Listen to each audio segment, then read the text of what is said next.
Bom, antes da gente conversar com essas nossas convidadas queridas que estão aqui com a gente, vamos falar um pouquinho mais sobre essa doença que está abalando o mundo. Estou falando do novo coronavírus. Roda o VT. Desde o final do ano passado, o mundo está atento à epidemia do novo coronavírus. O surto inicial ocorreu na China e hoje já há registros de casos confirmados nos 5 continentes. O Covid-19, nome oficial atribuído pela Organização Mundial da Saúde, tem a capacidade de sofrer pequenas mutações e desafia a ciência na busca por novas formas de prevenção, tratamentos e vacina para imunização. No final de fevereiro, foram identificados 2 casos da doença no Brasil. Um homem de 61 anos e outro mais jovem, de 32, que voltaram de viagem da Itália. Em tempo recorde, apenas 2 dias depois da primeira confirmação, pesquisadores conseguiram sequenciar o genoma do vírus presente em nosso território. O mesmo trabalho realizado em outros países demorou cerca de 2 semanas. A sequência do genoma do vírus permite desvendar o histórico da doença para a aplicação de medidas adequadas que visam ao controle da infecção. A equipe responsável por essa força-tarefa é composta por cientistas da Universidade de São Paulo, do Instituto Adolfo Lutz e da Universidade de Oxford, no Reino Unido. Quais são as etapas necessárias para o sequenciamento de um genoma? Qual a importância de se conhecer a evolução do coronavírus? Como podemos nos proteger dessa doença viral? Fique atento, fique atenta. Agora vamos tirar essas e outras dúvidas com os nossos convidados. Da confecção dessa matéria, até o momento, outros casos foram confirmados. A gente falou em 2 nessa matéria, mas mais 7 casos estão confirmados no Brasil neste momento. O último agora foi no estado da Bahia, numa cidade, se não me engano, próxima à Feira de Santana ou mesmo em Feira de Santana, né? Isso significa que tivemos também transmissões internas aqui dentro do país, além dos casos importados. Vamos falar sobre esse assunto que é muito sério, está preocupando todo mundo e a gente precisa entender um pouco melhor, afinal de contas é uma doença, é um novo vírus com novos comportamentos, então é importante que a gente desmistifique e acabe com as fake news, né, e as histórias que estão acontecendo também que não são verdade. Eu estou recebendo a Jaqueline Góes de Jesus aqui no programa hoje, pesquisadora do Instituto de Medicina Tropical da USP. Obrigada pela presença, parabéns pelo trabalho, antes de mais nada, viu? E também a doutora Rosana Hitman, que é infectologista do Instituto Emílio Ribas e membro da Comissão Técnica para a Revisão dos Calendários Vacinais da Sociedade Brasileira de Imunizações. Bem-vinda também ao Mulheres, tudo bem? Tudo bem, obrigada. A pergunta que está todo mundo fazendo, que a gente está vendo todos os dias novidades a esse respeito, agora que o vírus chegou no Brasil, a gente está de fato bem assustado, porque o número de casos tem aumentado a cada dia, não só de suspeitos, mas também de confirmações. É uma doença realmente em que a gente deve se preocupar com esse nível de histeria que está batendo na maioria das pessoas? Eu vou dividir a sua pergunta. Tá. A gente deve se preocupar, sim. Com histeria, óbvio que não. Tá. Né? Então, assim, por que a gente deve se preocupar? Porque é um vírus novo, é um vírus que a gente está conhecendo nos últimos 2 meses, como é que está sendo a dinâmica deles. Então, toda vez que você tem a introdução de um novo vírus, isso causa insegurança, tanto para você como cidadã comum, quanto para ela como pesquisadora, quanto para mim como médica, que vou ter que cuidar dos meus pacientes. Então, esta insegurança, essa incerteza, a cada dia eu te diria que a gente vai diminuindo. Nós ainda temos uma série de questionamentos, mas a cada dia tem um pedacinho daquele quebra-cabeça que vai se encaixando para a gente entender exatamente o que a gente espera, como é que a gente deve lidar com esse vírus. Eu acho, Rê, que o que mais chama atenção nesse vírus, pelo menos para mim, em termos de surpresa, é a velocidade da disseminação do vírus. Eu não estou falando de gravidade, eu estou falando de realmente o poder que ele tem.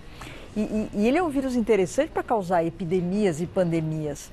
Porque quando você tem uma doença muito grave, letal, que mata, não dá tempo de virar pandemia, porque a pessoa está tão doente que ela não vai sair, ela não vai no shopping, ela não vai na escola, não vai fazer nada. Assim que os sintomas começam, a pessoa já tem que se isolar naturalmente. Ela já se isola naturalmente. Esse coronavírus, o SARS-CoV-2, é assim que a gente chama, ele tem uma característica desde quadros muito leves e eu creio pessoalmente até assintomáticos, talvez, tem a gente assintomática que está trabalhando, indo na escola, e que eventualmente pode já estar transmitindo até casos muito graves.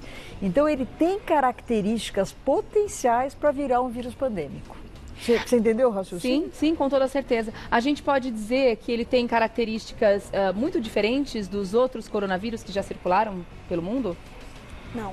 Em relação ao surto de 2019 e 2020, as características genéticas do vírus são muito similares.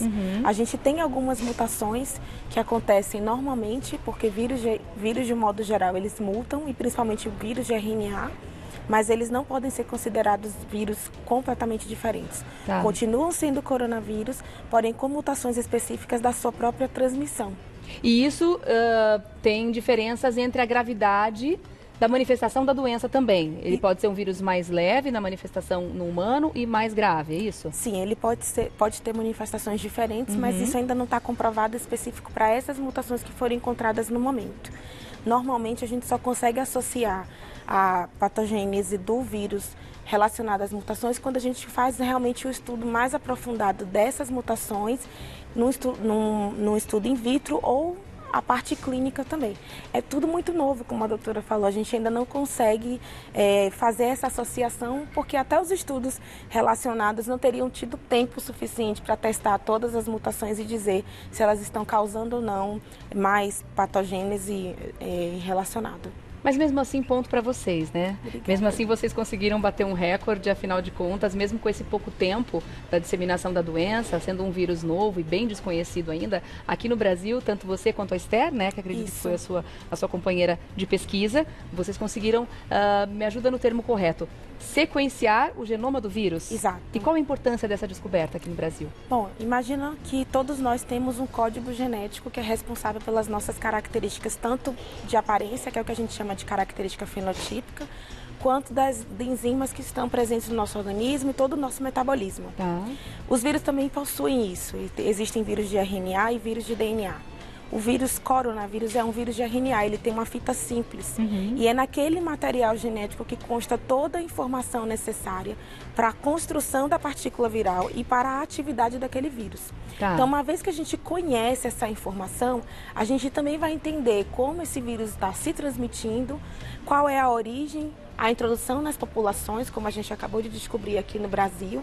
Então, a gente conseguiu entender que, de fato, é uma cepa que veio da Itália por causa da história genética, por causa da história de viagem, mas a gente conseguiu entender também que essas cepas estão muito mais próximas, por exemplo, de cepas que já foram encontradas na Alemanha e na Inglaterra. Tá. Então, sem o sequenciamento do vírus, a gente não teria essas informações.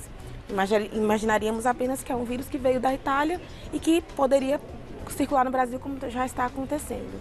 Então é como se a gente tivesse descoberto a identidade desse vírus. Exato, é como se fosse a identidade do vírus, daquele que chegou no Brasil e aquele que está circulando no momento já pode ter mutações características da sua própria reprodução.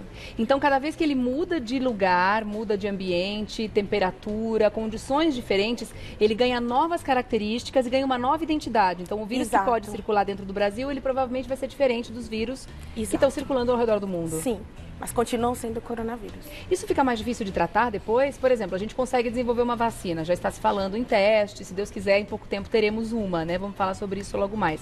Mas o fato dele mudar de características, a mesma vacina que for desenvolvida no Brasil, pode valer para o restante do mundo no futuro?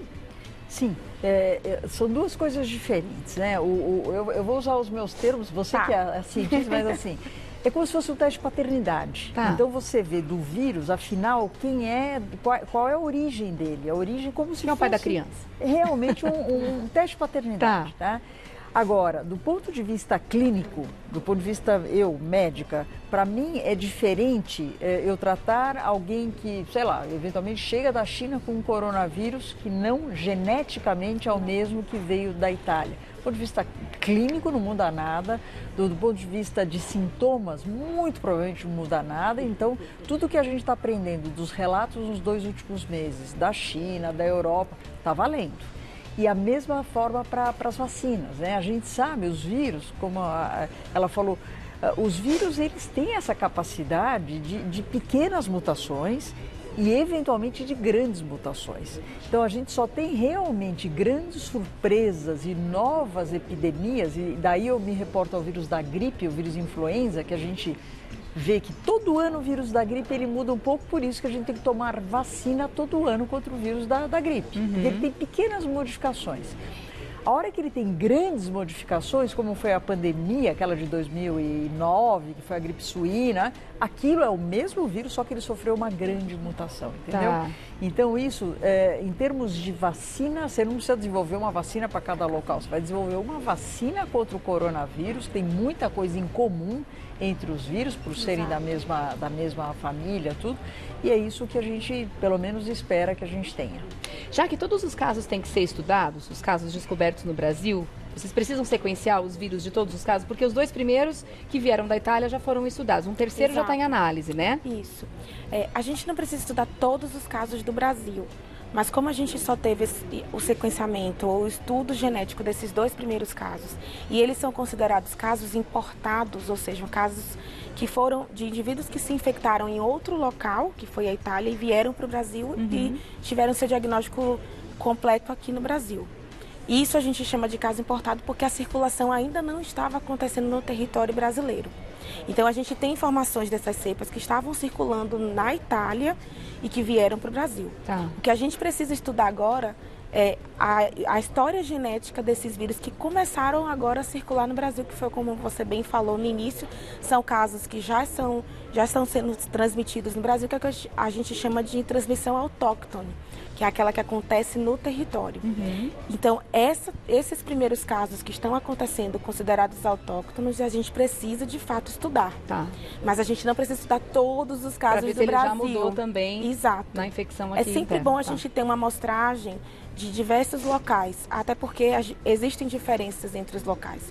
Então não adianta estudar 1000 casos de São Paulo e não estudar o caso que aconteceu na Bahia. Sim. Ou algum caso que venha acontecer no Rio de Janeiro ou em outra cidade. É importante a gente ter uma amostragem de cada local para entender se está acontecendo de fato uma diferença genética envolvida nessa transmissão entre os diferentes locais. Para entender o comportamento do vírus, Exato. né? Tá. Fora também que como a gente tem um país de dimensões continentais, a gente pode ter múltiplas introduções. Então, os indivíduos que chegaram no Brasil até o momento vieram da Itália, mas a gente pode ter indivíduos chegando da França, onde também aconteceram casos, Estados Unidos. indivíduos dos Estados Unidos, onde também aconteceram casos. Muitos letais, inclusive, nos Estados Muitos Unidos, letais. proporcionalmente falando, né? Exatamente. Então, a gente precisa estudar em diferentes locais para saber a questão das múltiplas introduções. Tá certo. O pessoal que está preocupado com viagens para o exterior, doutora, que tipo de conselho você daria nesse momento? Olha, essa é uma pergunta que a gente responde várias vezes por dia e toda vez que eu respondo eu tenho uma certa dificuldade porque as coisas estão mudando muito rápido.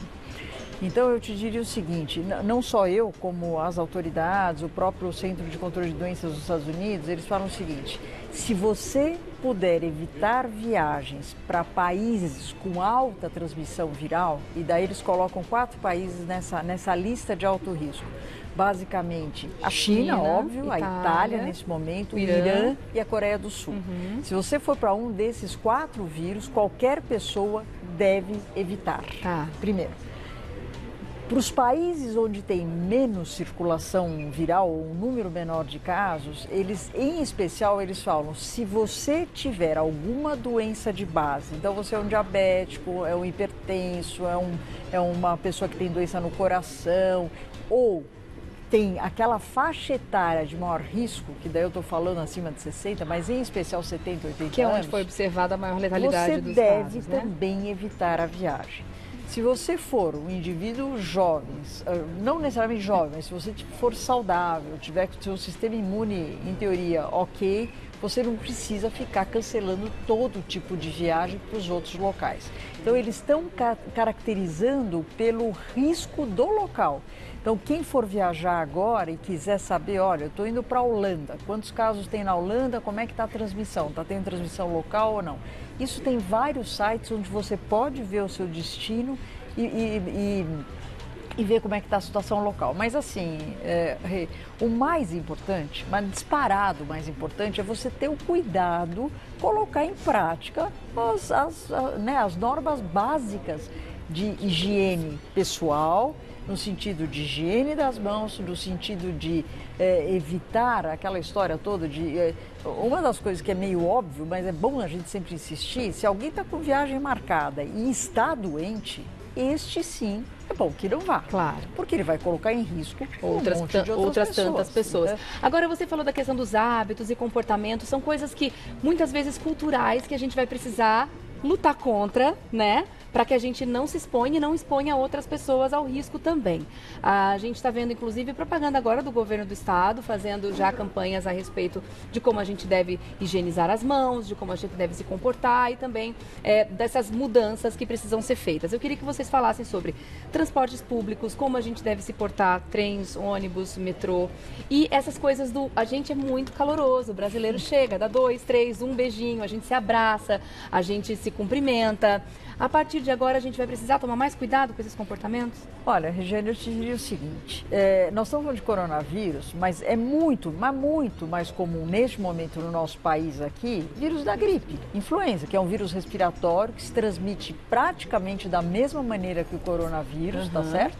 E que pode também causar doença grave. Tá. Então, esses cuidados no transporte público, a gente tinha que ter sempre. É uma questão básica. Tem que entrar na nossa rotina, isso, né? No nosso dia a dia. Eu, por um lado, até brinco, eu estou agradecendo o coronavírus para trazer essa informação, ensinar a higienizar as mãos, fazer o governo do estado, olha, pessoal, vamos fazer isso, vamos etiqueta respiratória, etc. Exato. Que é o espirro e a tosse aqui, né? Então, se você for ver o número de casos hoje, nós temos 9 casos de coronavírus e um número imenso de casos de influenza, porque essas pessoas todas que estão entrando como caso suspeito, a maioria está dando vírus da gripe, vírus e que são influenza. potencialmente perigosos também. Sem podem dúvida. evoluir para casos graves, sem dúvida, complicações pulmonares. Paciente de risco, né? Tá certo. Tem pergunta do público para vocês também. Vamos lá? Vamos colocar na tela? Peraí que eu vou virar um pouquinho para ler aqui. É verdade que alta temperatura ajuda a afastar o vírus do corpo e bebidas quentes? É a Bianca Rios que está perguntando. Olha, Bianca, é o seguinte, tem algumas coisas interessantes em relação aos vírus, o grupo do coronavírus. Primeiro, ele no ambiente, se eu tiver com plástico ou vidro ou madeira, ele pode sobreviver de 2 horas até 9 dias. É o que está se falando aí do coronavírus. Tá. Ele pode sobreviver no ambiente muito tempo. Em relação à temperatura... Até 9 dias fora do corpo. Dependendo da superfície, então. Dependendo se for da tecido, plástico, madeira... Tem estudos, eles pegaram os estudos de outros coronavírus, não só o Covid-19, outros coronavírus, e eles estão mostrando que ele pode até 9 dias. Isso se ninguém passar um pano, ninguém limpar o ambiente. O vírus, ele é facilmente removível do ambiente. Qualquer álcool, os produtos que a gente usa em casa, a base de cana, tudo isso remove tanto o coronavírus quanto os outros vírus respiratórios. Em relação à temperatura, que é a pergunta da Bianca, o que eles estão mostrando é que temperaturas mais baixas, ou seja, em países onde você tem temperatura mais baixas, etc., o vírus pode sobreviver um pouco mais do que em temperaturas mais quentes. Mas não tem nada a ver com a história de tomar bebida quente. Então, se eu ficar tomando chá, eu não estou prevenida contra o coronavírus. Sim. Então, são duas coisas diferentes. Uma coisa é você colocar o vírus no teu ambiente e daí ele pode receber influência da temperatura externa. Agora, a pergunta dela aí, manter o corpo quente ou beber, isso não tem nada a ver, nenhuma Inclusive, tomar cuidado, né, com esse comportamento. Isso. E quando ele sai do corpo via espirro ou tosse, ele vai procurar uma superfície para ele ficar depositado ou ele pode naturalmente infectar uma pessoa? Ele fica no ar por algum tempo também? Sim. O vírus, na verdade, ele é uma partícula inerte. Né? E ele só tem seu metabolismo acelerado ou ativado quando ele encontra o organismo hospedeiro. Tá. Então, quando ele é liberado nas secreções, como o espirro, como a tosse, ele vai se depositar, é como se fosse uma partícula de poeira, ela não consegue se mover sozinha. Alguém tem que transportá-la. Mas ele vai se depositar nas superfícies e aí, ao pegar ou até ao respirar o ar, você acaba se infectando. Tá. Então, é mais ou menos, existe um pouco de confusão nesse sentido, as pessoas pensam que o vírus ele consegue caminhar. Sim. Isso não é existe. A gente que pega, pegando nas coisas, levando a mão na boca, Exato. No nariz, nos olhos. Por isso que a gente tem que ter esse cuidado com a questão da higiene, como a doutora já falou, a questão de espirrar na força do braço, justamente para que a gente não transmita isso, porque mãos a gente toca em todos os lugares. A gente brinca e fala que vírus não voa, ele não sai voando de uma pessoa para outra. Alguém que está com uma conjuntivite fala, eu peguei do outro, não é que ele saiu voando. Você coçou os olhos, deu a mão para ele e ele põe a mão nos olhos dele. Então, é esse conceito... Precisa de um veículo, né? Eu acho bacana o que você falou, que parece uma poeira. Se ninguém limpar, aquela poeira vai ficar lá, concorda? Mas a hora que você limpa, você remove. Então, é aí que pode ter a contaminação. Tá certo. Vamos ver a próxima pergunta do pessoal de casa. Então, tem muita dúvida sobre esse assunto. Deixa eu ver de quem é. É da Mônica Simões. Há uma previsão de quando a vacina estará disponível? Tá todo mundo querendo saber. Como é que estão as pesquisas aqui no Brasil e pelo mundo, Jaque? Olha só, as pessoas têm essa necessidade de saber como é que está a questão da vacina. Vacina é uma coisa que não sai do dia para a noite. Não. É preciso muito estudo para que a gente possa encontrar as regiões do vírus que realmente vão ser imunogênicas. O que é que significa isso? Aquelas que vão, de fato, ativar o sistema imune ao ponto de nos levar a produzir os anticorpos que causarão a proteção, que nos trarão proteção. Então, a gente está conhecendo esse coronavírus agora. É muito importante você ter o sequenciamento do genoma, porque a gente consegue entender como é que ele está mutando e escolher regiões que são imunogênicas e que são mais conservadas para produzir essas vacinas. Existem grupos estudando vacinas de casos, epidemias anteriores, e a gente não sabe ainda se essas vacinas vão ser eficazes para o vírus que está circulando agora. Então, apesar da gente ter essa expectativa pela vacina, eu diria que ela não vai sair tão rápido quanto a gente espera, né? Não vai sair no mês que vem, quanto a gente gostaria. Até porque tem os testes em humanos também que levam um tempo para saber se a vacina é segura. É preciso ter todo o protocolo em laboratório e depois os testes em animais para depois passar para o teste de humanos, depois ela ser liberada. Então, isso é um processo longo, é um processo complexo e deveria ser mesmo pela nossa própria segurança.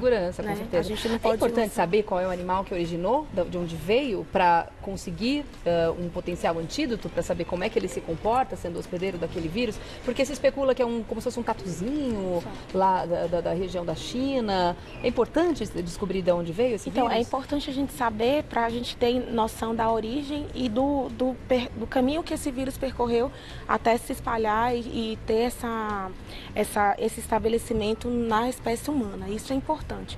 Mas para a produção da vacina é mais importante a gente saber quais são as regiões que vão, de fato, levar uma proteção relacionada com o nosso organismo, com o organismo humano.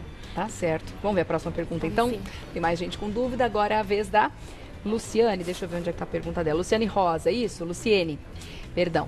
Uma pessoa infectada pelo coronavírus ficará imune a uma nova transmissão, tal como acontece com a catapora? Excelente pergunta, porque eu vi uma notícia que eu confesso que eu fiquei preocupada, de uma mulher no Japão que foi reinfectada. É fato isso?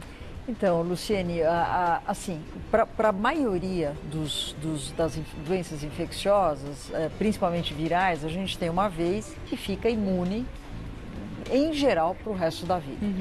O coronavírus, o SARS-CoV-2, que é o coronavírus novo, a gente também imagina que seja a mesma coisa. Ou seja, mais do que os números hoje, se a gente for ver, a gente estava até conversando, tem mais de 100 mil casos hoje no mundo de Covid, né, de coronavírus.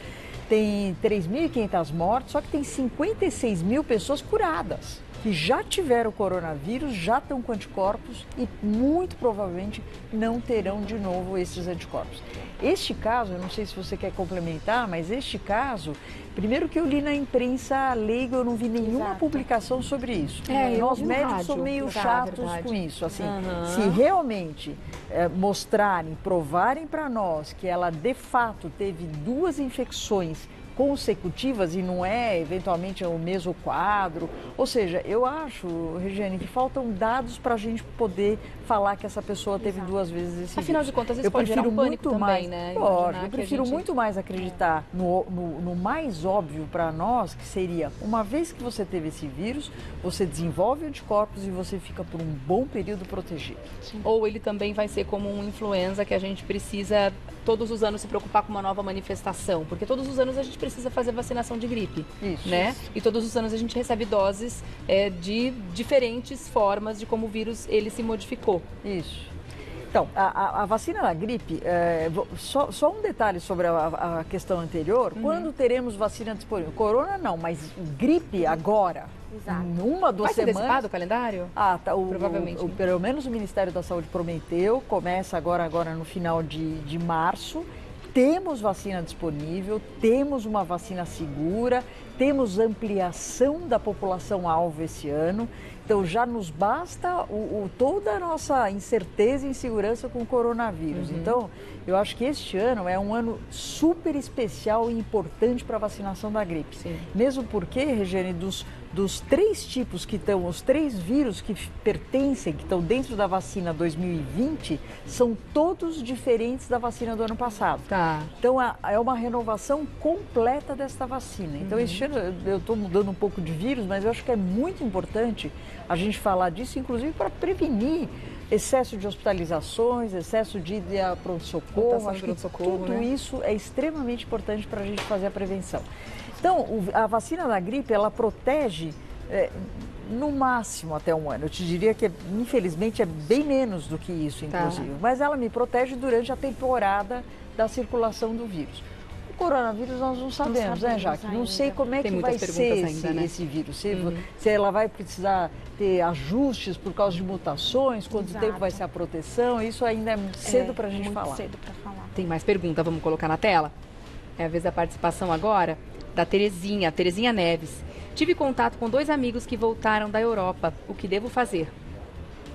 Você quer responder, Jaque? O que eu respondo? Acho que a gente pode compartilhar essa resposta. É isso aí. Então, para a Terezinha, primeiramente, eu acho que o protocolo é observar os sintomas. As pessoas têm me perguntado, e hoje eu recebi agora, pouco antes de vir, a mesma pergunta de uma amiga que acabou, no caso dela, ela voltou da Europa. Tá. E ela disse que mora com a avó e está muito preocupada porque ela já teve contato com a avó e pode ter transmitido. Sim. E a primeira coisa que eu pedi para ela foi, como você está com contato direto com uma pessoa que está dentro da faixa de risco, o melhor é você ser testada. Então, neste caso específico, eu acho que vale a pena ser testado para ter certeza de que você não está assintomática e pode ter transmitido para sua avó, que é uma pessoa que que com certeza está dentro dessa faixa etária de risco. Mas aqueles que tiveram contato, eu acho que é importante primeiro avaliar a situação dos 2 indivíduos, né, os 2 amigos que voltaram da Europa, e aí só depois verificar essa questão da testagem, porque se todas as pessoas que tiveram contato com quem veio da Europa forem procurar os serviços de saúde, a gente não vai dar conta, né? E também atentar para aquelas condições que vocês comentaram aqui da etiqueta, né? Da higiene, são amigos, eu sei que vai querer chegar, falar oi, abraçar, beijar e tudo mais, mas nesse momento é bom esperar um pouquinho. Exato. Eu acho que o que a Jaque falou é muito importante. Pessoas que estão voltando de locais de alta transmissão, então eu não colocaria Europa, eu colocaria da onde exatamente essa pessoa está voltando, tá certo?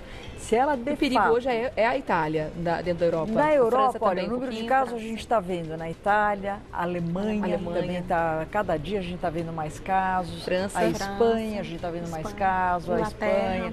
Então, assim, eu acho que tem alguns locais, lógico que o epicentro dentro da Europa é a Itália, mas a gente está vendo outros países que a cada dia, por isso que eu acho que é bem bacana ir acompanhando o que está acontecendo, e tem um monte de lugar para você olhar, pesquisar, lógico, lugares sérios que você possa confiar nos números. Então, se você tem contato com alguém de risco para ter uma doença mais grave, não só uma gripe leve, no caso aí da sua amiga, com a avó, etc., eu não sei, é que você é da parte laboratório, então, porque se a gente sugere que todo mundo que tenha contato com alguém de risco faça a investigação estando assintomático, daí não vai ter recurso para todo mundo. É óbvio que se essa pessoa tiver os sintomas que podem estar relacionados ao Covid-19, deve fazer o teste. Mas se não, o que ela pode fazer é isso, é tentar não dormir grudada com a avó. Uma coisa importante é essa distância. Por exemplo, eu mesmo que eu estivesse infectada e você sentada aí, eu não consigo te infectar. Você está a mais de... Você tá guardar essa distância de uns 2 metros. Essa distância é legal também. Então, eu acho que essas pessoas que estão voltando desses países com alta circulação viral, por exemplo, é uma boa ir no shopping? Não. Nos primeiros 14 dias. Cinema? Não. Teatro, esses lugares fechados. Se você pode evitar, daí você fala, mas eu trabalho, eu tenho que pegar o metrô. Daí você não consegue evitar, mas coisas que são evitáveis do ponto de vista de evitar de colocar em risco as outras pessoas, nesse primeiro momento de observação, eu acho que é um bom senso, é uma questão de responsabilidade social. Vamos continuar dando exemplo aqui da Terezinha que fez essa pergunta. Afinal de contas, tem essa questão também da máscara, que é uma polêmica enorme, as pessoas não sabem em que momento deve usar, se devem usar, em que situações. Vamos pegar o caso dela. Ela está com dúvida, está convivendo com essas pessoas que voltaram de lá, também não sabem. Para proteger as outras pessoas, seria oportuno que ela usasse, por exemplo, ao andar de metrô, não o tempo todo, mas de repente numa situação em locais fechados? Ela está sem sintomas. Sem sintomas. Sem sintomas. Não precisa usar máscara. Sem sintomas a pessoa não transmite. Não, isso é uma não certeza falei que a gente isso. tem? Eu não falei isso. Tá. Nós ainda não temos essa resposta. Certeza, tá. O que a gente sabe é que as pessoas com sintomas transmitem muito mais. Com toda certeza. Isso a gente sabe. Tá. Se os assintomáticos, ou seja, aquelas pessoas absolutamente sem sintomas transmitem, tem 2 relatos na literatura agora, né? Um que foi desmentido, um caso na Alemanha, que parecia que era um caso assintomático, mas no final a gente viu que a pessoa não era tão assintomática assim quanto estava no artigo. E tem um outro caso dentro da China de contato familiar que provavelmente, eles até escrevem como pré-sintomático, ou seja, é aquele cara que estava assintomático hoje e amanhã tem sintomas, ele estava quase sintomático. Tá. Então, assim, essa pessoa que tem contato com os amigos que voltaram, se os amigos não estão doentes, tá certo? Ó, tive contato com 2 amigos que voltaram da Europa. Da Europa. Eles estão não normais. estão doentes. Então, a gente achar que o amigo está sintomático, passou para ela que está sintomática, para poder usar uma máscara no metrô, é demais. É um cuidado exagerado. É exagerado. Quem precisa usar máscara, primeiro, é quem está doente e precisa sair de casa. Tá. O ideal é que quem esteja doente com qualquer vírus respiratório, nem saia. Agora, se ele precisar sair, daí sim essa pessoa veste uma máscara. Tá bom. Ai, tem tantas outras dúvidas, né? Um recadinho só para as mães que estão com medo das escolas e tudo mais. Eu acho que fica também aquele cuidado que a gente tem com qualquer outra situação em que a criança está doente, com qualquer outro tipo de vírus, né? Tá com febre, tá com muita tosse, não tá legal, não manda para a escola. Exato. Seria esse conselho? Sem dúvida, sem dúvida. Criança, adulto, idoso, as pessoas, eu acho que assim, a gente realmente estamos vivendo um momento diferente. Este nosso primeiro semestre não vai ser um primeiro semestre normal, seja do ponto de vista de saúde, seja do ponto de vista de economia, seja do ponto de vista de política. Nessas horas a gente também começa a ver outros movimentos que você fala, puxa, a gente está com um baita de um problema e a gente tem que lidar com outros. Então, o que eu te diria assim, eu acho que é um momento que cada um de nós, desde autoridades de governo, autoridades regionais, nós profissionais da saúde, pesquisadores, mas também a população de uma maneira geral, a gente precisa melhorar essa nossa consciência do ponto de vista de evitar a disseminação desses vírus respiratórios para realmente não virar um caos por aqui. Tá certo. Meninas, agradeço demais a presença de vocês, que papo fantástico, muito esclarecedor. Obrigada e parabéns, antes de mais nada, né? Obrigada. Pelas descobertas, eu sei que muitas outras virão. Obrigada, viu? Quero agradecer então a Jaqueline Góes de Jesus, que é pesquisadora do Instituto de Medicina Tropical da USP. Vou deixar o Instagram para você fazer contato, que é o JaqueGJ, é isso? @JaqueGJ. E também a doutora Rosana Hitman, que é infectologista do Instituto Emílio Ribas e membro da Comissão Técnica para a Revisão dos Calendários Vacinais da Sociedade Brasileira de Imunizações. O Instagram da doutora Rosana, você coloca @Rosana Hitman, ou Hitman, assim? Hitman, com CHTMANN, é isso? Muito obrigada, meninas. Deixa eu dar um beijo com vocês e um parabéns pelo Dia da Mulher também. Obrigada, né? você Muitos também. tempos comemorar e nos orgulhar. Obrigada, queridas. Até a próxima, Até viu? a próxima.